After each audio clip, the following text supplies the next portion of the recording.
पेड़ के नीचे रामो चिड़िया बैठी थी परेशान और उदास। उसके पास न खाने को कुछ था न बेचने को। हे पेड़ देवता, आज भी बच्चों के लिए कुछ न बना पाई। काश कोई आइडिया मिल जाए रोजगार का। तभी बबली कबूतरी आती है। अरे रानो, तू ऐसे उदास क्यों है? बबली बहन, भूख और गरीबी ने थका दिया है। मैंने शहर में देखा था, मलाई मोमोज बिकते हैं, गरम गरम सॉफ्ट मलाईदार। बच्चे तो पागल हो जाते हैं। तो क्यों नहीं बनाती? पर कैसे बनाऊं? मैं तुझे सिखा दूंगी। तू दिल से बनाएगी तो सब खरीदेंगे। अगले दिन रानू ने पुराना तवा, थोड़ी सी मैदा और दूध लेकर शुरू किया मलाई मोमोज का सफर। न गैस है न चूल्हा, लेकिन जब माँ का इरादा पक्का हो तो भगवान भी मदद करता है। आज से गरीबी नहीं, मेहनत होगी। आज की वीडियो के प्यारे सब्सक्राइबर्स और फॉलोअर्स के नाम: शिवम, सुरैया शेख, बबीता, गोपाल, मीना, अंबिका, तबस्सुम। जो नहीं चुने गए, चिंता मत करो, अगली बार तुम भी बन सकते हो जंगल के सुपरस्टार। दोस्तों, अगर आप भी चाहते हैं मैं आपका नाम अपनी कहानी में लूं, तो देर किस बात की, जल्दी से कमेंट करके अपना नाम हमें भेजें। धीरे धीरे चूल्हे पर सौंधी खुशबू फैलती है। बच्चे आते हैं, खरीदते हैं और खुश होकर खाते हैं। आंटी, क्या बना रही हो? इतनी प्यारी खुशबू तो हमने कभी नहीं सूंघी। बेटा, ये है मलाई मोमोज, गरम गरम, नरम नरम। खाओ और बताओ कैसे लगे। आंटी, वाह, ऐसे मोमोज तो कभी खाए ही नहीं।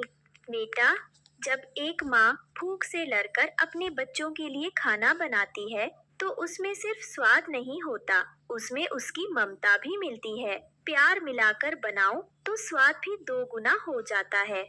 आंटी, ये लो पैसे, और कल भी बनाना, हम सब दोस्तों को लेकर आएंगे। रानो के मोमोज अब पूरे जंगल में मशहूर हो गए थे, लेकिन हर किसी को रानो की ये तरक्की पसंद नहीं आई और सबसे ज्यादा जलन हो रही थी कालू कौवे को, जो एक लालची कौवा था।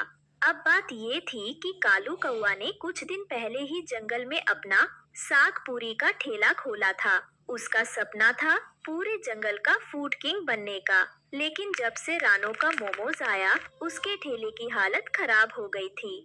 उफ, एक गरीब बेसहारा चिड़िया ने मेरा धंधा चौपट कर दिया।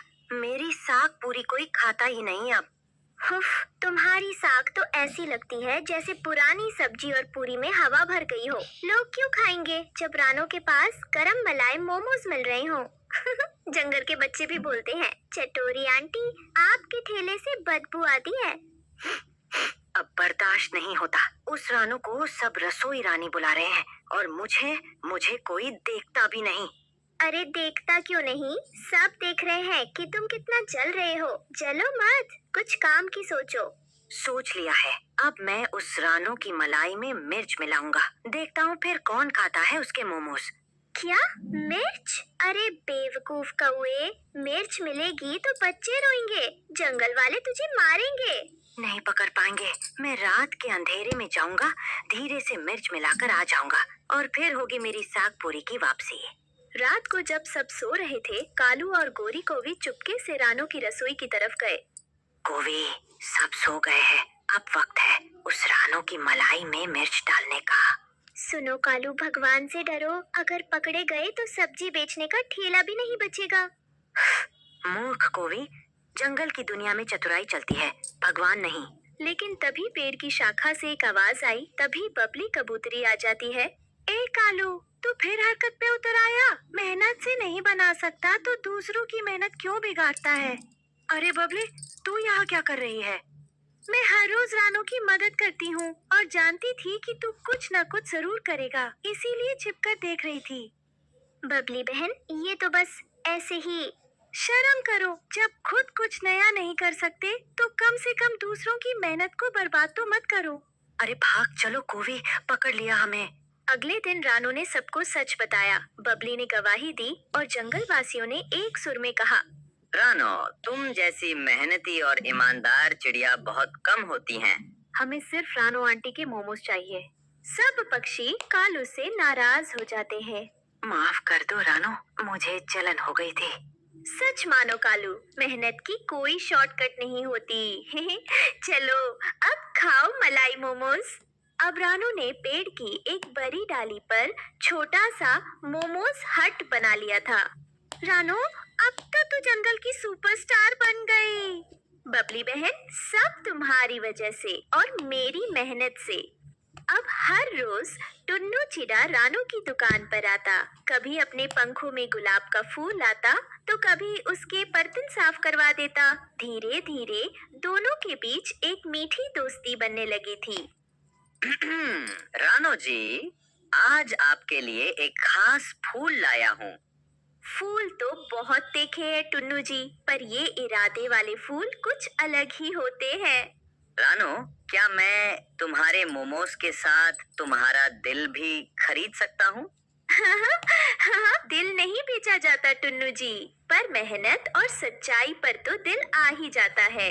फिर कुछ दिनों बाद पूरे जंगल में ढोल बजा, मिठाइयाँ बटी, रानो और टुन्नू की शादी हो गई। अब तो तेरे मोमोज और भी मलाईदार हो जाएंगे। अब तो प्यार और स्वाद दोनों मिलेगा। रानो चिड़िया ने सिखाया, अगर इरादा सच्चा हो तो गरीबी भी हार मान जाती है और सफलता खुद पास आ जाती है। अंत भला तो सब भला। इस कहानी से हमें ये सीख मिलती है कि मेहनत और ईमानदारी से किया गया काम कभी व्यर्थ नहीं। ये रानो चिड़िया है, वो एक गरीब चिड़िया है। रानो चिड़िया के पास न रहने को घर था, न ही उसका कोई परिवार था। हर दिन जंगल में अकेले भीख मांगा करती थी और जहाँ जगह मिलती वहीं सो जाया करती थी। अम्मा, uncle, aunty, don't waste food. कुछ ज्यादा हो तो मुझे दे दीजिए। वेज हो, नॉन वेज हो, कुछ भी चलेगा। अम्मा, आंटी, अंकल। यूं पक्षियों से वो भीख मांगती रहती थी। कैसे गरीब पक्षी है, मुझ गरीब को कुछ भी नहीं खाने को देते और इस दुनिया में सभी के पास कोई ना कोई है, मगर मेरे ही पास कोई नहीं। पता नहीं भगवान को क्या मंजूर है।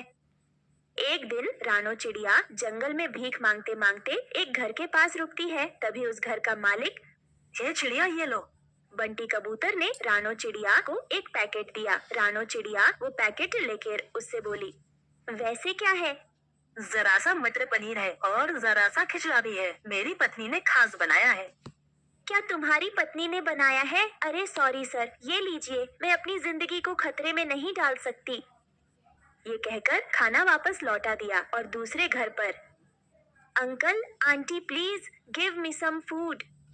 ये कहते हुए रानो चिड़िया भीख मांगने लगी। घर पर गोरी कौवी अपने पति कल्लू कालिया से कहती है, देखिए वो भिखारन भी सही समय पर उठकर खाना खाती है और आप है कि बिस्तर से भी नहीं हिलते। छी छी, सारा खाना मैं उसे दे रही हूँ।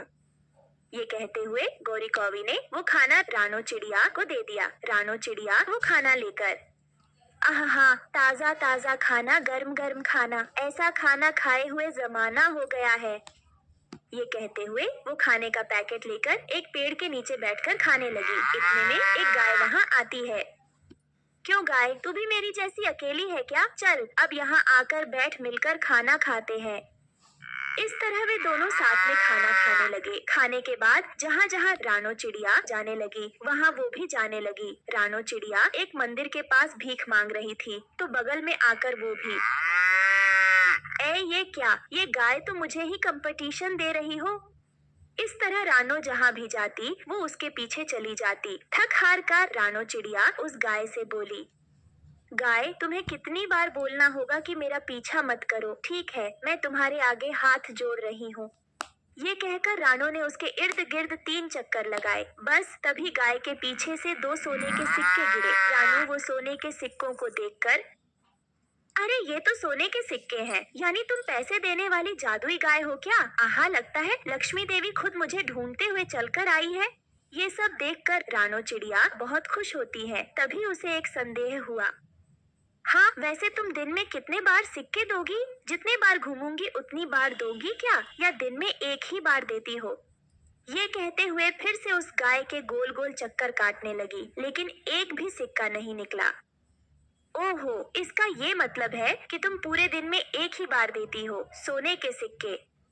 इस तरह रानो चिड़िया दिन में एक बार उस गाय के आगे हाथ जोड़कर 3 बार उसके चक्कर काटती थी। जादुई गाय फिर उसे 2 सोने के सिक्के दे देती थी। मिले हुए सिक्कों की मदद से रानो चिड़िया एक छोटा सा घर बनाकर कुछ गाय खरीदकर घर घर में दूध बेचने लगी। उसके दूसरे दूध वाले रानो को देखकर जलन महसूस करते थे। एक बार एक दूध वाला, पता नहीं इस बेकारन की किस्मत कैसे खुल गई, कुछ समझ नहीं आ रहा है। अगर यूं ही चलने दिए तो ये हमसे भी बहुत आगे निकल जाएगी। लेकिन उसके पास तो सिर्फ 5 ही गाय हैं। फिर भी इतने कम समय में इतना कैसे आगे निकल गई? आश्चर्य की बात है। देखिए, ये वही भिखारन चिड़िया है जिसे मैंने एक दिन खाना दिया था। बड़ी अच्छी किस्मत लाई है। अभी इस बात को यहीं रफा दफा कर दीजिए। मैं क्यों भला इस बात को छोड़ूं? आज किसी भी तरह उसका राज पता लगाना ही होगा। ये कहकर कालू कौवा एक पेड़ के ऊपर छिप गया और देखने लगा। रानो का उस गाय के आगे हाथ जोड़ना, उसका चक्कर काटना और उससे सोने के सिक्के देना, ये सब देखकर कालू, हाँ, तो